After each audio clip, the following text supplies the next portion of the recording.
when you saw the call, like, let's rewind back to when you first got the interest. Like, when did you first find out that this opportunity to even write a song for the Viola Desmond, Songwriter Award? When did that happen, and how did you, like, were you like, yeah, that's for me right away, or did you need to be convinced, or what made you jump in there and put something in the ring? I actually was browsing and it popped up. I forget what I was looking at, but I was actually by myself. Okay.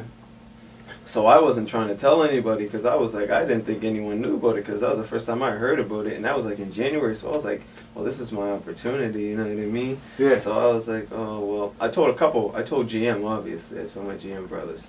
Yeah.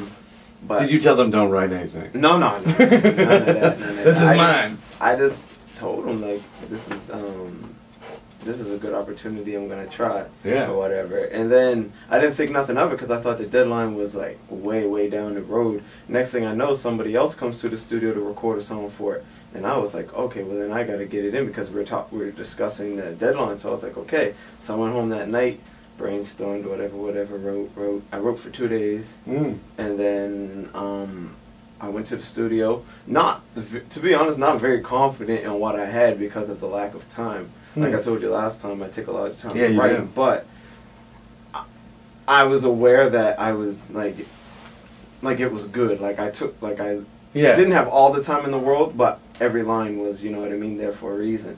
So I called up a singer because I was like, it's a collab thing, and to make it sound better, I'm gonna need some vocals. So called up a singer, a friend of mine named Ashley Burke, and got her on the hook, and I actually made the hook in the studio because I never ever write hooks. I always listen to music and sing it. Kind of almost ad-lib the hook. So that's what happened. Then I thought to myself, man, the hook's good, the hook's decent. So then she sung it, and then I was actually trying to get Samm Splash on the hook, but she was in a rush to like go away or something, so she was very hard to get a hold of. So the deadline was coming, so I was like, I had to make a move, right? It was a $10,000, like, you know what I mean? You gotta make it happen. So then she hit me up the next day. She was like, I still want to get on the song. I'm like, well, you know, it's all love.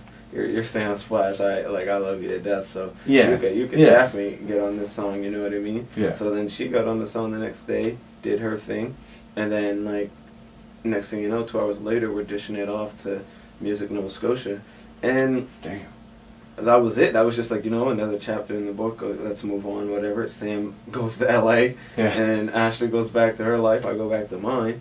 And then I got a call one day. I was actually napping, and I got a voicemail. I woke up and I seen that there was a voicemail there, and I'm like, man, I never answer my phone. I never answer voicemails. It's like, whatever.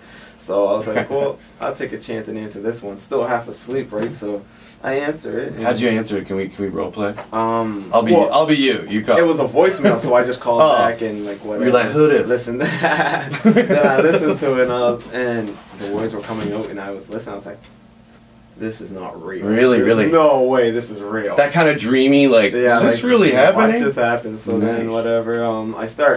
It's funny. I start calling people and telling them that I was picked. Wasn't supposed to. It wasn't supposed to be revealed till like the next day at 11, like in the morning. So I was calling people because I didn't read the emails. He sent me 3 emails before he called me, and it was urgent that I responded, or else he was gonna pick somebody else.